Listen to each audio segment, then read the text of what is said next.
Ciao ragazzi! As you can tell, Auber is not doing the intro today. It's going to be me because this is going to be off the cuff, no script, nothing at all. It's just going to be random, off the cuff. Me and Auber talking about the Azzurri, Italia's chances of actually winning Euro 2020 because, in case you hadn't noticed, Italy is in the final of Euro 2020 against England at Wembley. Yeah. You could not write this yourself. You could not write this yourself. Do you want to talk about this? Is just a theory, like a conspiracy theory going around about where games England play pretty much all their home games apart from quarterfinals. And yeah, it's just. Do you think it's UEFA playing up with bloody England? Because that really is really fucking winding me up, to be honest with you. Well, to be perfectly honest with you, I mean, I'm like me and you were roughly the same age, so we've kind of grown up, roughly in the same eras. And I remember, whenever it came to UEFA and the Champions League, there was always this conspiracy theory, like UEFA was against England, the Premier League. There was always all English ties in the semi-final, the quarter-final, etc., the Champions League. So to kind of go from that to UEFA suddenly, apparently, appeasing and benefiting the English national team, I find that hard to believe. But I can totally see how people would see that opinion personally. But I'm not really buying into it. What about yourself? I don't know. I'll be honest. I'm just sick and tired of hearing this fucking bullshit about it's coming home. It's coming home. I really. Do you know what? Do you know what I mean? The thing is, when I went to go watch Italy against Spain at Wembley, it was great atmosphere, great bunch of fans, and there was just a lot of English fans in the stadium as well, and they were just singing coming. And the best part was when they were singing coming, it's coming home. It got booed, and I was just like, guys, just give it a go. It's just annoying. I mean, I know not all English fans are the same, but it's just annoying to hear that same bollocks of bullshit that comes through from that. That dross. Oh, yeah. And honestly, Italy haven't won the Euro since '68. So come on, it's also why can't it be going to Rome? So I really hope we beat England. I really do fucking hope we beat them. Well, here's the thing, okay, right? Like football fans in general, okay. Now, obviously, as you can tell with the accent immediately, yes, I am Scottish, but I don't hate English people. Say. Oh yeah, exactly. I do not hate English people. It is the football English media that severely, and I mean severely, irritates me. Like every day at my work, in the mornings, all I hear is England propaganda. I legitimately and I will quote them, on BBC, Radio 2, there was someone doing this whole rallying call for England in the final on Sunday evening against Italy. Those awful, evil Italians for England. And the rallying call was, I swear to God, I'm not making this up. The rallying call was, England 2021, you are better than the 1966 team that won the World Cup. I mean, I'm not I like my football, but I don't go as far back as the 60s, put it that way. But I'm pretty sure an England national team that won a World Cup in the 1960s, okay, is better than the current crop that has, let's be perfectly honest, they have had an easy route to the final. Yeah. I mean, I've said it already. I'm Scottish. England could not beat Scotland, okay? And they've made it to the final. So to compare the current England team to 1966, I mean, that just sums up the English football media, sports media to an absolute T. The propaganda goes way too high. And the fact is, don't forget, right, that Italy are in England, right, at the moment. They haven't gone back to Italy for training. They're still in England training. So they see all this media bullshit that goes through about coming home, let's bring it home. And talking about a bank holiday on Monday and people calling in sick. I'm like, come on, man. Come on. There is, in our last couple of videos, the other vlog we did for Italy-Austria, you were talking to a couple of Italians and they're saying that you never predict the final. We don't predict if we're going to win the tournament. And that's how it should be. Me going around here in London, seeing all these flags on cars. This is like if they won the tournament. No other country does this except if they win some major tour, if they win the World Cup or Euros. So I don't know.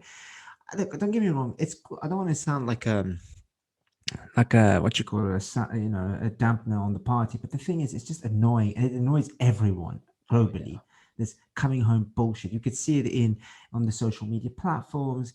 You can even see there's like a meme going around about the whole of Europe being Italy, and it's just England on its own. It's just, and this is they bring it onto themselves. And look, I mean, I've spoken to friends of mine who live in Portugal. When you have Man City, Chelsea final, and they're ruined. And look, I know it's not just all the fans, but it's a majority of them. They just absolutely ruined the city.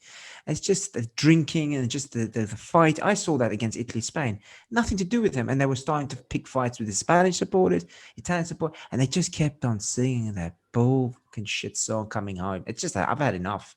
I've had enough. So I really, really, really hope Italy win. Really do. Oh yeah, of course. Because this is Italian Football Talk YouTube channel, so of course both of us are absolutely dying for Italy to win this. But the ironic thing, the ironic thing about It's Coming Home song, it's a catchy song. When you hear it enough times, it gets embedded in your head. But because they keep you've been humming it, haven't you, at work? You've been having it at work involuntarily. But you've heard the atomic or the Sugar Babes or Atomic Kitten, one of those two. They've created the song again. It's Coming Home. They've created a version of it. We're not talking about that. That is absolute BS. Oh, too many swear words if we start talking about that. Put it that way. But I just wish England could be more mellow, it was. You mean the supporters? Yeah, and mainly the media, because it was the same. Yeah. And don't worry, people. We will start talking about the Azzurri very quickly, but the English media, because I live in Scotland, you live in England, so me and you, we are exposed to it 24/7, and it is very, very, very unbearable. And the thing with England, it was the same in the 2018 World Cup. They went into that World Cup with realistic expectations. They weren't gonna aim for the stars, aim for the sky kind of scenario. And then as soon as they were beating teams like Panama, I don't know the exact scoreline, so there's a very good chance I'm wrong, but they beat Panama 5-0, 4-0 or something, and all of a sudden It's Coming Home starts. And then they win a penalty shootout against Colombia. It's Coming Home and increases, and it's guys, just mellow out, it's just go with the flow. I just and the thing is, if I hear it on the radio while I'm driving and they start talking about It's Coming, I just want to switch it off. And you know what? I know it sounds bad, but people that don't live in the UK don't know what it's like, especially if you're for this team on Sunday and you constantly hear this bullshit. It's coming home and all this jazz. And I was thinking, I've had enough. And I can't wait when the Euros are finished now, because I don't have to hear this bullshit anymore. All this. We've got next year, by the way, World Cup in Qatar, which is going to be, again, the same bollocks again. But talking about the game on Sunday, here's my thing, right? Here's my take. Really easy, clean and concise. If we can contain Saka and Sterling, and Kane starts going deep to try and get the ball, it's game over for England. And they don't score in the first 20 minutes, because the first 20 minutes they always go gung-ho to try and score a goal. Always. Every game they played in the series, they go gung-ho for the first 20 minutes, and then it kind of just drops off a cliff. Secondly, if we can contain Sterling, and I swear to God, I hope VAR is working properly this time, and they give a stupid penalty, because I do worry about Bonucci and Chiellini with Sterling's pace and Saka's pace. But if we can contain the two on either side, if we can contain them, and we see Kane dropping in deep to try and get kind of a player to be part of the play, it's game over for England. It is game over. And they know it, because they're a very defensive team as well. People think they're an attacking team, but if you look at their lineup and the way they set up, they're going to set up 5 defensive players at the back and then the wings for the game on Sunday. You'll see. Well, that's the thing. Whenever I've been listening to as you know, like I am an avid podcast listener. I'm pretty much a football geek. I'll be sitting at my computer playing Football Manager, listening to football podcasts related, and like anytime England comes up, they're talking about how conservative they are, how defensive they are, and how, like, if they got knocked out in the round of 16 against Germany, and Gareth Southgate, put out tactical wise a defensive side, and they got eliminated, he would be absolutely ripped apart by the media. I mean, that's just a standard when it comes to the British media in general. I don't know how it works in Spain, Italy, Germany, etc., but it's worked so far for England. But the ironic thing is, I find this incredibly ironic. Italy, stereotypically, whether it's club level, national level, is known for Catenaccio defensive, ultra park the bus defensive football. And that's pretty much what England have been playing compared to the style of play that Italy have been playing outside of the semi final. Because, like, let's be perfectly honest, like, I don't know where that came from with regarding Spain, because in the group stage against refresh my memory, I think it was Turkey's. Oh, talking about Switzerland, England. yeah, Croatia, Switzerland, against those two sides, and in the group stage, like, For Italy or for England? Sorry, I'm talking about Spain. Oh, Spain. Sorry. Yeah. In the group stage and those two knockout games, we did not see the Spain side that turned up against Italy, because that came from, like, personally, I was thinking absolutely out of nowhere. I was fearing for the worst. I was like, oh my God, it's 2012 all over again.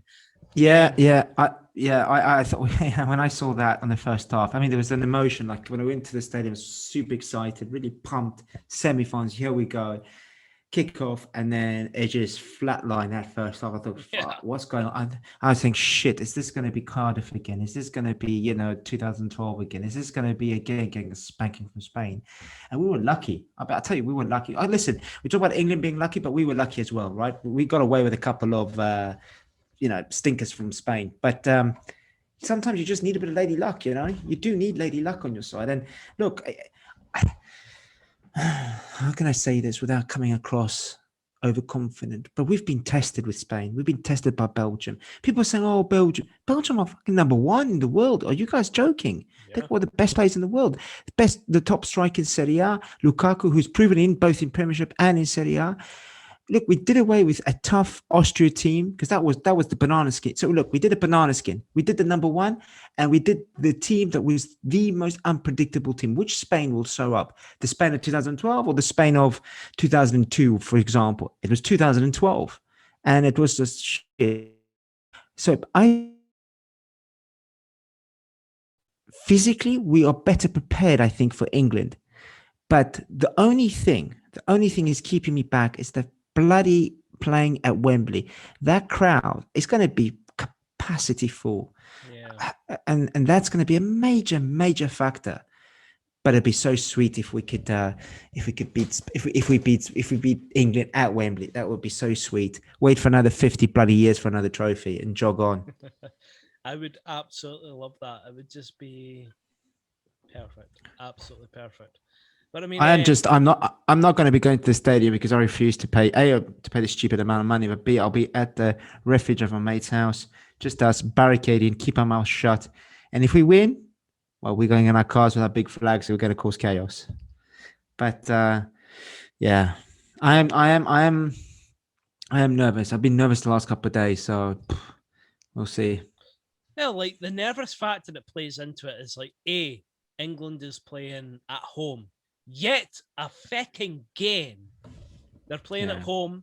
They're playing at Wembley, and they've had a good run. But I just hope that the thing with Italy is in the group stage, they were phenomenal. They were just brilliant.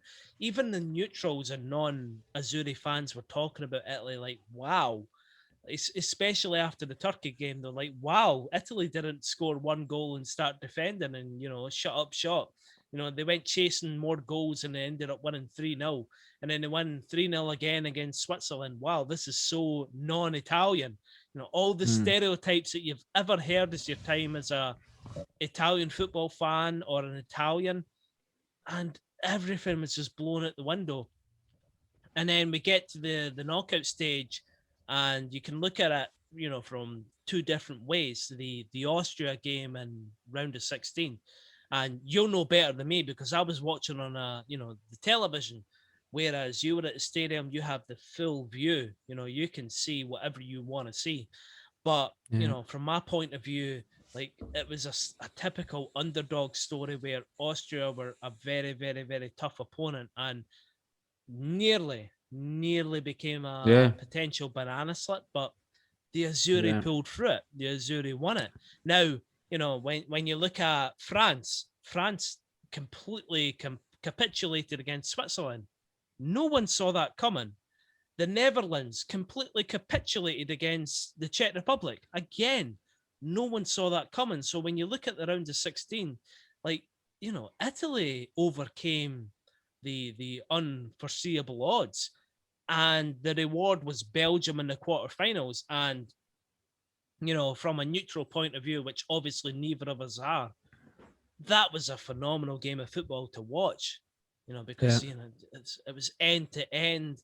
Italy scored, I believe Belgium scored, and then Italy take the lead. And Belgium had their chances, but they couldn't take them.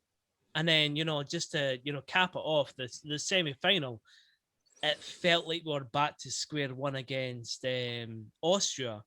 And it was just, barrage of attack from Spain. But again, despite being,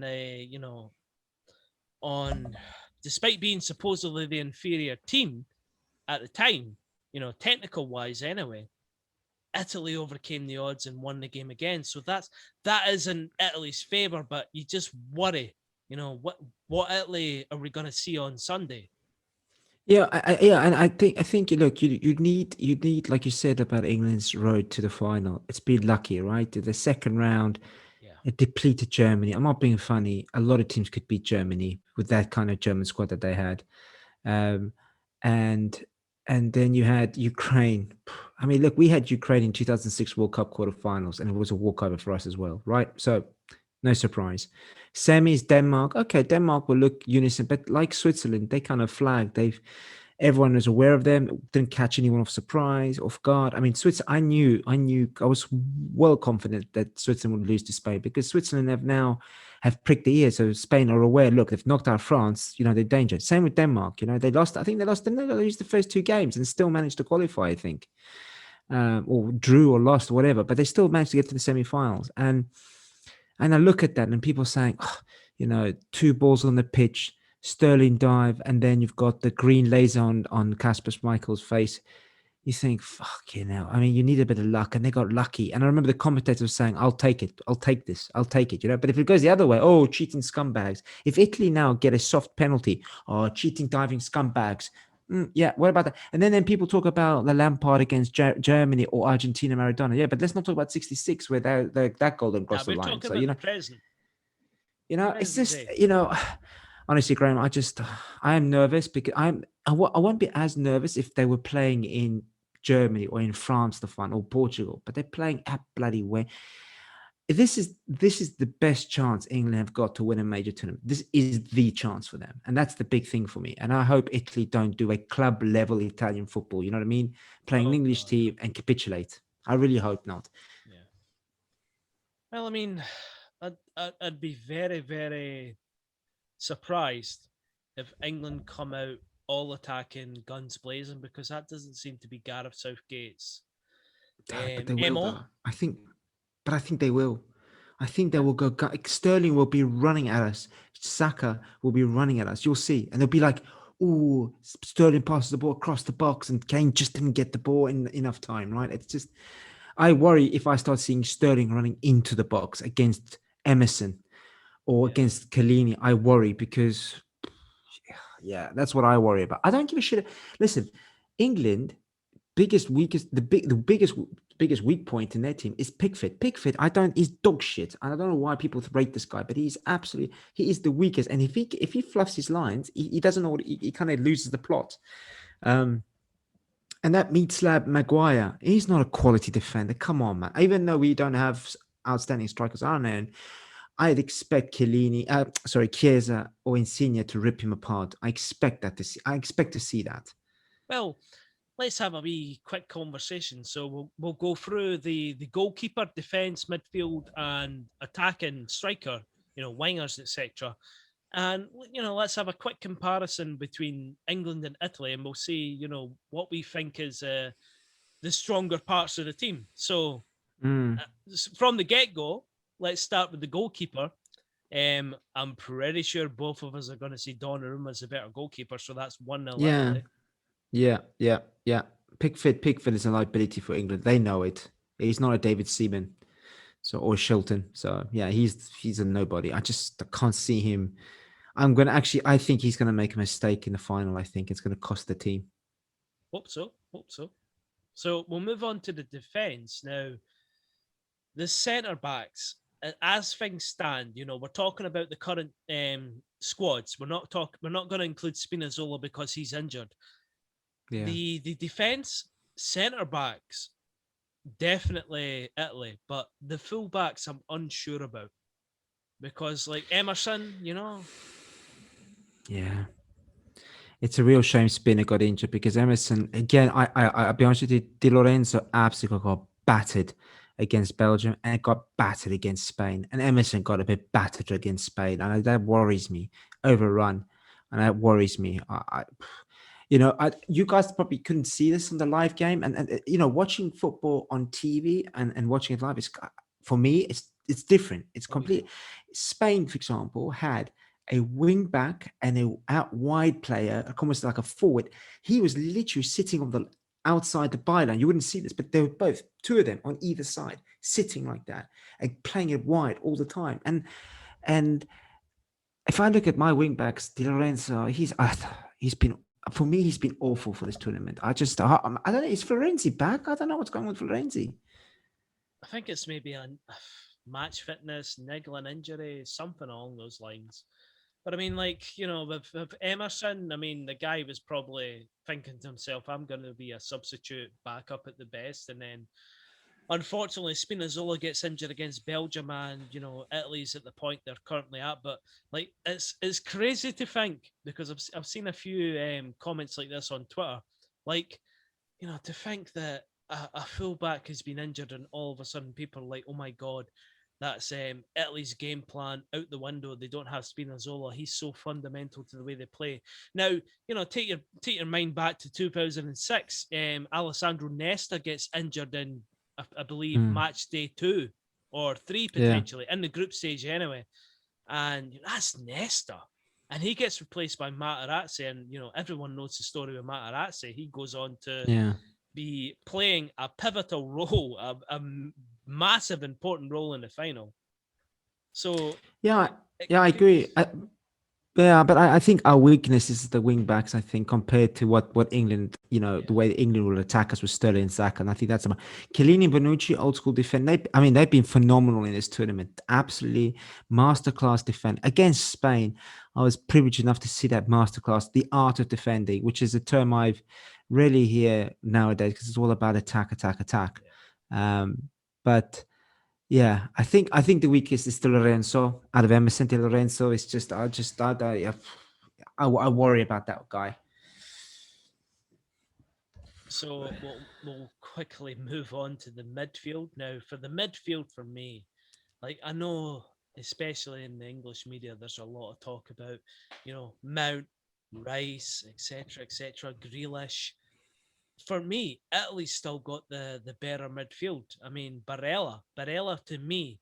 Now, I'm not comparing the two. I'm not saying the two are the same role in the national team, Yeah, etc. But for me, Barella is a 2021 version of what Italy had with Gattuso back in 2006. He's a guy that, he will chase someone down, he will get the ball back, he will tackle, but if you're gonna talk about specifically technical ability, Barella is miles ahead of Y- y- Gattuso, y- technically. Yeah, but I don't think Barella's had a great tournament. I think I'll tell you something against Spain when Morata scored and they kicked off in the second and they kicked off for to restart the game. Barella lost the ball, and then I actually saw him had his head drooping down and just walking. I'm thinking, pick up your goddamn head and fucking move. And I did say before this tournament, I did say this was going to be Barella's tournament, but I was completely wrong. And I hope, I mean, I'm predicting Barella Chiesa to score and in the final. So I think Barella will be instrumental with the matchup with Verratti and Jorginho. Yeah, because I mean, like, purely judging on previous games, you've got two players that are like predominantly playmaker, ball passing players, and that one guy, Barella, who's gonna do the rest of the work. Yeah. I mean, the England midfield against Declan Rice is quite defensive. Grealish won't start. I don't think Grealish will start. I think you'll have Mount. I think Mount could be of a problem to us as well. He's had a great season at Chelsea. He hasn't really shone in this tournament, but this is the type of player that that could shine in the final. He's played Champions League final. He's played big games already for Chelsea. So Mount, Declan Rice, and I don't. Phillips. Why do people call him the Gattuso of England? What they call him, the God, better than. I've not heard that one, but Jesus Christ. Yeah, I just no, he can. No, I'm not going to even waste time talking about that guy. But I think the midfield. I think we're a good in the center of the park, and the midfield we're good. It's up front I worry. Oh yeah. I mean, when you compare both sides in the attack, and that's when it starts to go, more towards England, you would say, like striker wise, goal scoring wise. Got a fucking striker, Kane. You got no one. Yeah, you got no one. Immobile is a chess, so he doesn't move. He doesn't do anything. And Belotti is nothing. It's zero. But like not Belotti, sorry. Immobile, he's I see him as a Maratta type, where he's a guy for the Azzurri. Okay, let's take Lazio out of the equation straight away. Okay, because he is a completely different animal when he's playing for Lazio.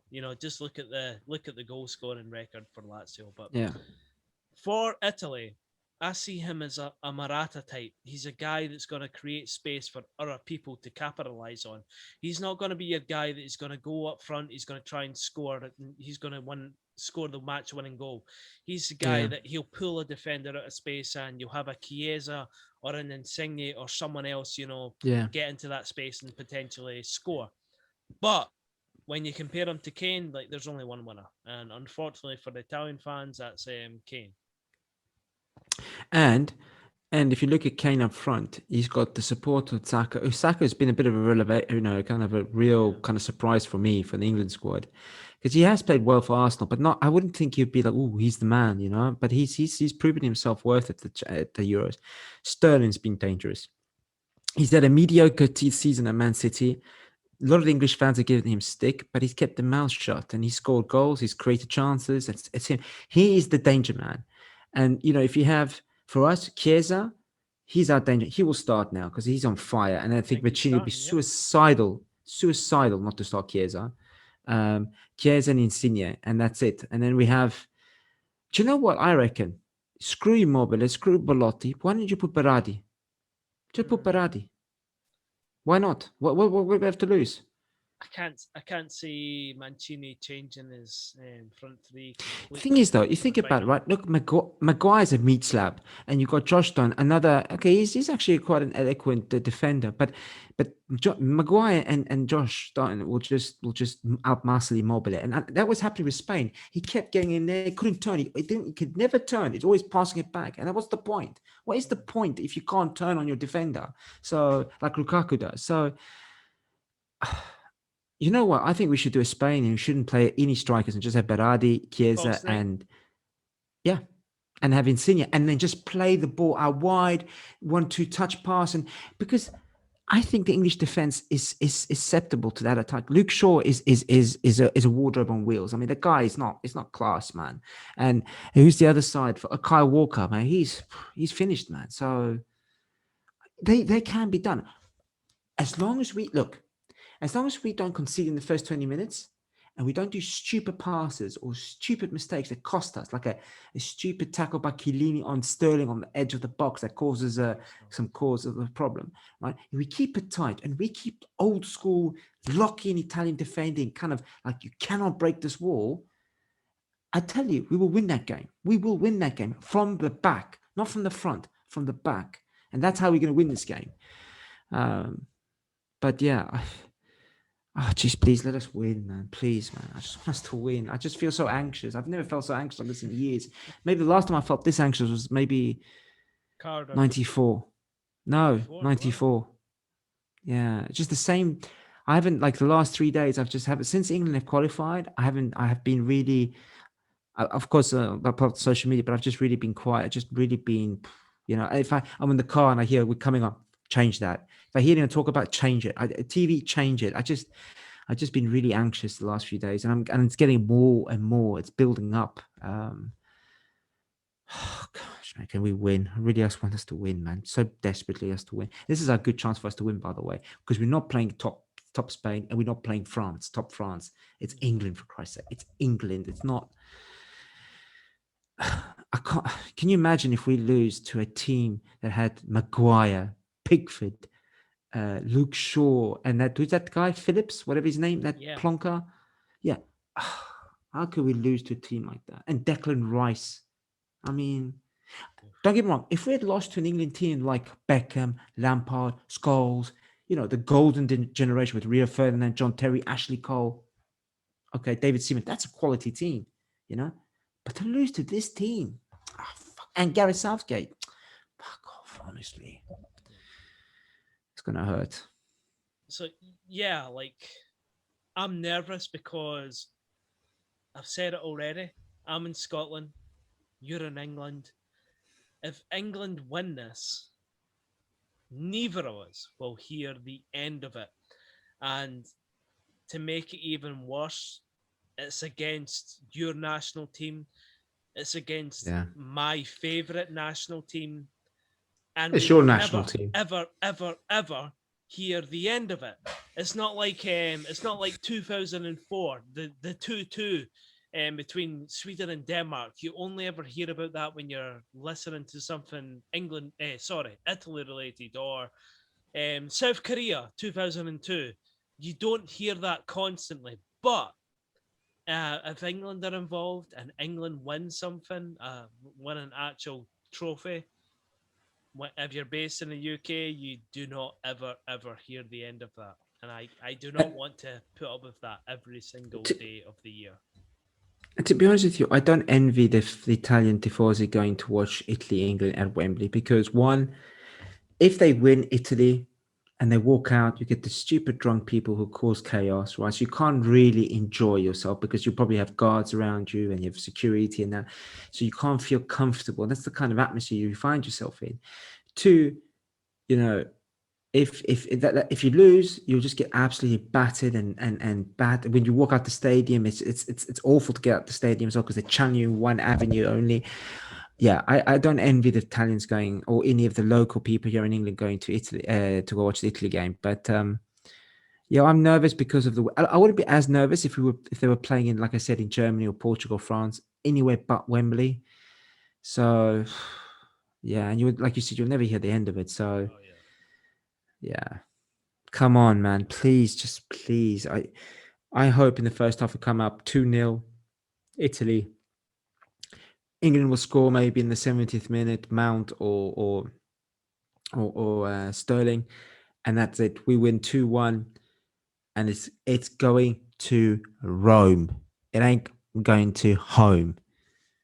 Yeah, well, I mean, they've been singing that song for so many years, and home, it sounds very, very, very similar to Rome. So who would have known all these years that they got the words, the lyrics wrong? It was actually Rome and not home.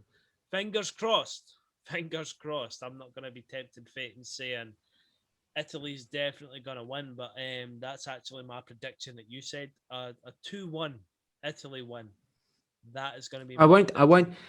With the final, I don't actually, because that was just a kind of a feeling of how it's going to happen. I think Chiesa will have them, but I don't. When it comes to fun, I'm quite a superstitious guy, so I don't want to know like, oh, because I had mates of mine text him, oh, I hope you bash it, England, and what do you reckon? You guys will win? I said, look, it's the final. People don't expect to be a flurry of goals, 3, 4 goals in it. It's not going to happen because it's a final. And if it does, that's like a freak of a nature of happening. If you have like more than 3 or 4 goals in a final, that's excluding penalties, by the way. Um, and really, I could see this going to penalties. To be fair, all 120 going to penalties, and that worries me because then Pickford could be the fucking hero. So that worries me. You know, that this idiot from Everton will be the hero. But um, yeah, I just hope he'll do it in 90 minutes, and I can just enjoy it. And I'm gonna be, yeah, I'll be so happy. I'll be so bloody happy. It's been so long we haven't won the Euros. So long. Well, I've got a personal checklist as a football fan for myself. Like during my time as a fan, Juventus has won the Champions League, but I was too young to properly take it in and enjoy it. I've seen I've seen Italy win the World Cup in 2006 after so much crap, with this, losing on penalties to France, Yeah. losing to South Korea, etc., etc. But the Euros, I want to see Italy win the Euros because there has been so much BS around the Azzurri in the Euros. Like 96, right off. 2000, let's forget about that. The golden goal. Like, thank God that rule died an awful death, an awful Mm. quick death. And then, At the expense 2004, of Italy. of course, 2004, the 2-2 draw, and we'll just skip 2008 and 2012. The less said about that, the better, because that was absolutely humiliating, that final. So Mm. the Azzurri is, for the love of God, due some fortune, good luck when it comes to the Euro final, surely. Yeah, yeah. Look, and I hope Immobile proves us wrong and he scores a brace, but I can't see it happening, being the absolute wardrobe of on the wheels he is. But I really do hope, Graham. I genuinely, they always talk to me, why are you so passionate? Because for me, the Euros and the World Cup comes around every 4 years. I have to wait Yeah. another 4 years before the Euros come, right? Champions League, your club football, yeah, it hurts. It does hurt when you lose a final in Champions. It does, or you get knocked out of a champ. Then after you can realize, okay, it's next year. Let's do it next year again, right? So, Exactly. like you said, it doesn't take a mathematician, right? You've got 4 chances before that 4 year cycle's finished, right? Whereas the World Cup, you only got 1 in 4. And I think we talked about this. I mean, in the next 40 years, you probably only see 10 World Cups, right? I'm just saying, if you live to a healthy 80, 85, whatever, okay? I'm That's just giving a nice. round figure. Yeah, but that's you see, but then that compares to 40 Champions League opportunities. That's where I'm coming from, and I think, and I said this before, we're not playing a top French squad or a top Spanish team, tiki-taka, Barca-esque type football, right? We're not playing the Super Belgium Stellar squad, which we did, by the way, and we did beat Spain. So it's a real shame we get knocked out by this absolute dog shite of a team, and that we've beaten number one and we've beaten the Spain that showed up. It'll be a real shame. And the fact is, another thing, by the way, it will end our unbeaten run of 33. So yeah, so there's a lot more. It's just, again, it's just more ridicule. So Well, if you want to please. talk pressure, okay, so like we've said that England's playing on home territory, home turf at Wembley. They played the majority of their games at Wembley.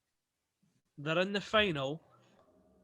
They could potentially win their first trophy since 1966. The amount of pressure on those players, that's the flip side, okay? When it comes to Yeah, Italy, they are not under as much pressure as England are. And that could play into Italy's favor because, like, people have been saying, like, oh, the England players like Sterling, Kane, Maguire, etc. They're not coming out saying it's coming home. England's definitely going to win it, etc., etc. But they hear that, they read that, and now they're at Wembley in the final, and they know the expectation 100% is everyone in England, media, fan, whatever, is thinking, okay, England, do it. It's coming home. That is a hell of amount of pressure on Yeah. those shoulders.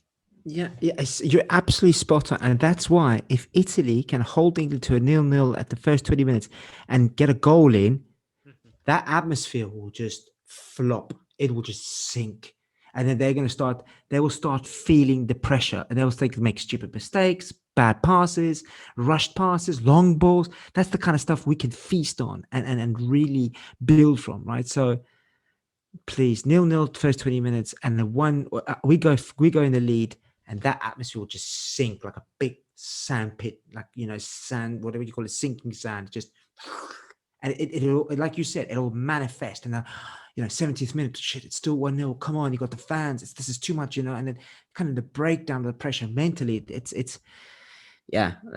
I hope so, Graham. Really, that's a valid point. To be fair, valid point. But no one talks about it in the media, brother. No one. Because like you never hear that. These guys, like if like in England, they were talking about Foden's hairstyle, replicating Paul Gascoigne, Gaza, the peroxide kind of bleached blonde hair. So the dentist chair. So he knows the history from 1996. He knows the history from onwards there. So all these guys have grown up with that. They know the expectation. They know the history. So you can only hope that plays on their minds during this game. Like the longer it goes 0-0, or even better, 1-0 Italy, a million times more pressure on those England shoulders. Agreed. Well, that's it then, isn't it? So do you want to end it on a prediction, or do you not want to tempt fate? For me, no. I for my superstition, I step out of when it's a final. If it was the semis, we would do it, but no. It's up to you if you want to do your one, but I'm stepping out of that one. Well, put it this way: gambling, betting wise, I would not touch this game with a barge pole. I would go nowhere near it. Okay, absolutely nowhere near it. But deep down, I've got a feeling. I've just got the slightest feeling. Come on, Italy's going to win it. Do it. Italy's going to win it. Please. Law of averages. Surely Italy is going to win the Euro. The one thing, it's just, the one thing again, I know it sounds so stupid. That Chiesa goal against Spain was identical to Grosso, but from the other side. Identical. The body stance, the type of goal. And I thought, well, what happened in France, right? In the final in Berlin. And another interesting fact, by the way, the last one to close off. Portugal won the Eurovision contest. And then the Euros after that, they won the Eurovision. They won the Euros. Italy won the Eurovisions this year. Could they do it? Hopefully, come on, please. Please, just do it. Like I guarantee you, everyone watching this, okay? If Italy win this, we will have a massive, absolutely massive celebratory episode to talk about Euro 2020, massive grins, and just talk about the entire tournament and talk about Italy going on to win the tournament, which hopefully we shall do. Hopefully. Because if we don't, then you already know what the hell the scoreline was. And probably don't do anything. Hide for our life. Yeah. Well, let's get good luck with Italy. Forza Azzurri, and ciao, hopefully for now. And as they say in Italy, arrivederci.